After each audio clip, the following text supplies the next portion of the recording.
तो रिलेशन क्या है? Relation R of a non empty set A to another non empty set B is a subset of A cross B. ठीक है, relation को हम लोग आर से इंडिकेट करते हैं, कैपिटल आर से। ये आर क्या होता है? ए क्रॉस बी का सबसेट होता है, पहला पॉइंट। दूसरा पॉइंट क्या है? It is obtained by describing a relationship between the first and second element of the ordered pair. अब देखिए, ए क्रॉस बी का कोई भी सबसेट होगा तो वो सबसेट में जो एलिमेंट होगा, कैसा एलिमेंट होगा? ऑर्डर्ड पेयर सब होगा, इस तरीके से, है ना। तो इन दोनों के बीच में कुछ रिलेशनशिप अगर हम दिखा दें, ठीक, तब जो ये सबसेट है, ये सबसेट ए से लेकर के बी तक जो है रिलेशन कहलाएगा। ठीक है, आर इज इक्वल टू हम लोग ऐसे लिखेंगे कि it is a collection of all those A and B such that A is an element of A, B is an element of B and there is a relationship between A and B। ठीक है, मतलब कि A का कोई element होगा, पहला जो ordered pair का जो पहला एलिमेंट है ये A का एलिमेंट होगा, और जो दूसरा एलिमेंट है वो B का एलिमेंट होगा, और A और B के बीच में आपस में कोई रिलेशनशिप होगा। जब ऐसा होगा तब ये जो सबसेट है हमारा, जो कि A क्रॉस B का सबसेट है, उस सबसेट को हम लोग रिलेशन कहेंगे। ठीक है, तो रिलेशन होने के लिए ज़रूरी ये है कि जो ऑर्डर्ड पेयर्स है हमारे पास, उसमें पहला और दूसरा एलिमेंट के बीच में कुछ ना कुछ रिलेशनशिप हो, मतलब एक दूसरे से जो दोनों जो है एक दूसरे से कनेक्टेड हो। जैसे एग्जांपल के तौर पे आपको देखिए, हम 525 लिखते हैं, ऑर्डर्ड पेयर में ऐसा है, तो ये दोनों एक दूसरे से कनेक्टेड है। कैसे? तो जो दूसरा नंबर है यानी कि बी जो है, ये पहले का स्क्वायर है कि नहीं? पहले का स्क्वायर करेंगे तो दूसरा नंबर हम लोग को पता चल जाएगा। तो इस तरीके का कुछ भी रिलेशनशिप होना चाहिए कि अगर हम पहला का बात करें तो हमको दूसरा ऑटोमेटिकली पता चल जाए। तो ऐसा अगर रिलेशनशिप हमको मिलता है तब जो है हम लोग कहते हैं कि हाँ, ये जो कलेक्शन बनेगा, ये जो सेट बनेगा, वो सेट हमारा एक रिलेशन होगा। कहाँ से कहाँ तक? ए से लेकर के बी तक। जब हम पहला का रिलेशनशिप जो है दूसरे के साथ दिखाएंगे, पहला एलिमेंट का रिलेशनशिप दूसरे के साथ दिखाए तो ए से बी तक रिलेशन होगा। अगर दूसरे एलिमेंट का रिलेशन पहले के साथ में दिखाएंगे तो बी से ए तक रिलेशन होगा। ठीक है, रिलेशनशिप फ्रॉम बी टू ए, ऐसा होता है। अब एग्जांपल के तौर पे हम दो सेट ले लेते हैं। एक सेट हमारे पास ए है, इसमें कुछ एलिमेंट है, और एक सेट हमारे पास बी है, इसमें कुछ एलिमेंट है। ठीक है, ए में क्या क्या एलिमेंट है? ए में 1 है, 4 है और 9 है। बी में क्या क्या एलिमेंट है? बी में -1 है, फिर 1 है, 0 है, 2 है, -2 है, 3 है, 6 है, -3 है, 5। ठीक, ए का एलिमेंट कितना, बी का एलिमेंट कितना। अब क्या है कि ए का जो एलिमेंट 1 है, ये -1 और 1 से कनेक्टेड है। ठीक है, कुछ रूल के तहत दोनों के बीच में रिलेशनशिप है। आप समझ पा रहे होंगे कि क्या रिलेशन है, हम बताते हैं थोड़ी देर में। फिर 4 का जो रिलेशन है वो 2 के साथ में और -2 के साथ में है। 9 का रिलेशन 3 और -3 के साथ में। ठीक, तो देखिए कैसे कनेक्टेड है ये। तो इसका स्क्वायर जो है इसके इक्वल है। देखिए -1 का स्क्वायर 1 आता है, 1 का स्क्वायर 1, 2 का स्क्वायर 4, -2 का स्क्वायर 4। उसी तरीके से 3 और -3 का स्क्वायर 9 आ रहा है। तो बी का जो एलिमेंट है उसका स्क्वायर जो है ए के एलिमेंट के इक्वल है। ठीक है, ये रिलेशनशिप है। तो अब इसको लिखेंगे कैसे? इसको हम लोग ऐसे लिखेंगे, R from A to B is equal to collection of all X Y such that जो हमारा पहला एलिमेंट है x, वो y के स्क्वायर के इक्वल है। वेयर x कहाँ पर मिल रहा है हमको? a में मिलता है, एंड y कहाँ का एलिमेंट है? b का एलिमेंट है।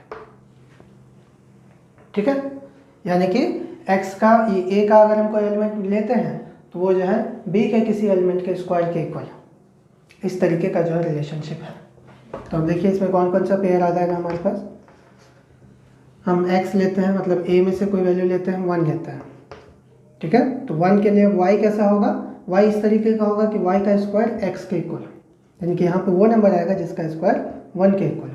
तो कौन सा नंबर आ सकता है? -1 आ सकता है, ठीक है, और 1 आ सकता है, करेक्ट। 1 का भी स्क्वायर तो 1 ही आएगा।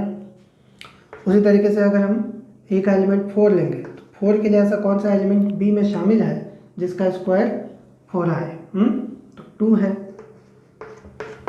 और -2 है, -2 का स्क्वायर भी 4 आ रहा है। उसी तरीके से हम ए में से ले लेते हैं 9, तो बी में हमको मिल जाएगा 3 और -3। इतना ही एलिमेंट है, ए में और तो कोई एलिमेंट है ही नहीं, तो बस यही जो हमारा रिलेशन बनेगा, ठीक है। सारा एलिमेंट आ गया रिलेशन में, ठीक। अब देखिए इसमें कुछ चीज़ों को समझ लीजिए। इधर में जिस एलिमेंट के साथ में कनेक्शन बन रहा है, पहले तो ये देखिए कि यहाँ पे जितना एलिमेंट है ए में, इन सबको हम लोग प्री इमेज कहते हैं। क्या कहते हैं? प्री इमेज, ठीक है। और इधर का जो एलिमेंट होगा जिसके साथ कि इनका कनेक्शन बन रहा है, सारा एलिमेंट नहीं, जिन एलिमेंट के साथ में इसका कलेक्शन बन रहा है वो सब हम लोग का बनेगा इमेज, ठीक है। मतलब हुआ कि इमेज हमको कहाँ मिलेगा? बी में जाके मिलेगा, और प्री इमेज कहाँ मिलेगा? ए में मिलेगा, ठीक। इमेज का प्री इमेज बी में मिलना है, ओके। अच्छा, अब ये जो पहला एलिमेंट सब है, ये रिलेशन में जो पहला ऑर्डर पेयर का जो पहला एलिमेंट यानी कि 1 1 4 4 9 और 9, इन एलिमेंट्स को हम लोग कहते हैं डोमेन, ठीक है। इन एलिमेंट्स को हम लोग क्या कहेंगे? डोमेन कहेंगे। तो डोमेन में क्या आ जाएगा? 1 1 4 4 9 और 9, यानी कि 1 4 9, ये डोमेन हो जाएगा। उसके बाद जो सेकेंड एलिमेंट सब होता है रिलेशनशिप में, रिलेशन में ऑर्डर पेयर में जो सेकेंड एलिमेंट्स हैं, इन सब का कलेक्शन को हम लोग कहेंगे रेंज, यानी कि -1 1 2 -2 3 -3, -1 1 2 -2 3 -3, ये सब हो जाएगा रेंज। इसके बाद है कोडोमेन। कोडोमेन किसको कहेंगे? ये जो पूरा सेट बी होता है, यानी कि जिस पर के रिलेशनशिप बन रहा है, ए से लेकर के बी तक गया है ना, तो जो दूसरा वाला सेट है बी, वही हमारा होता है कोडोमेन, ठीक है। मतलब कि 0 -1 1 -2 2 3 -3 6 और 5, तो ये हमारा जो है कोडोमेन हो गया। डोमेन, रेंज, कोडोमेन, ये समझ लिए। प्री इमेज समझ लिए, इमेज समझ लिए, ठीक है। तो ये हुआ पूरा रिलेशन का कहानी, ठीक। अब थोड़ा सा इसको हम लोग आगे बढ़ाएंगे और एक चीज़ समझिए कि ए का यहाँ पर जितना सारा एलिमेंट है, ठीक है, उन सब के लिए बी में 2-2 इमेज मौजूद है, ठीक है।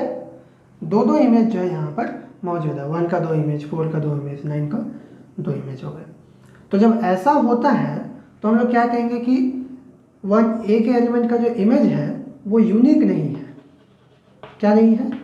यूनिक नहीं है। यूनिक किसको कहता है? जो एक है, जिसके जैसा दूसरा कोई नहीं है, जिसके जैसा दूसरा कोई है ही नहीं। तो 1 का जो इमेज बन रहा है, डबल इमेज बन रहा है, तो वो यूनिक नहीं हुआ, ठीक है, वो यूनिक नहीं हुआ। अगर इमेज हमारा यूनिक होता, यानी कि 1 का सिर्फ एक ही इमेज यहाँ पे होता, 4 का सिर्फ एक ही इमेज होता, 9 का सिर्फ एक ही इमेज होता, 2 इमेज नहीं होता, एक ही इमेज होता, यूनिक इमेज होता, यानी कि इसके लिए एक ही इमेज, अगर 3 है तो 3 ही होता, और 3 के लिए फिर प्री इमेज फिर 9 ही होता। यूनिकनेस, बात समझ में आ रहा है कि 9 का रिलेशन 3 से, 3 का रिलेशन 9 से।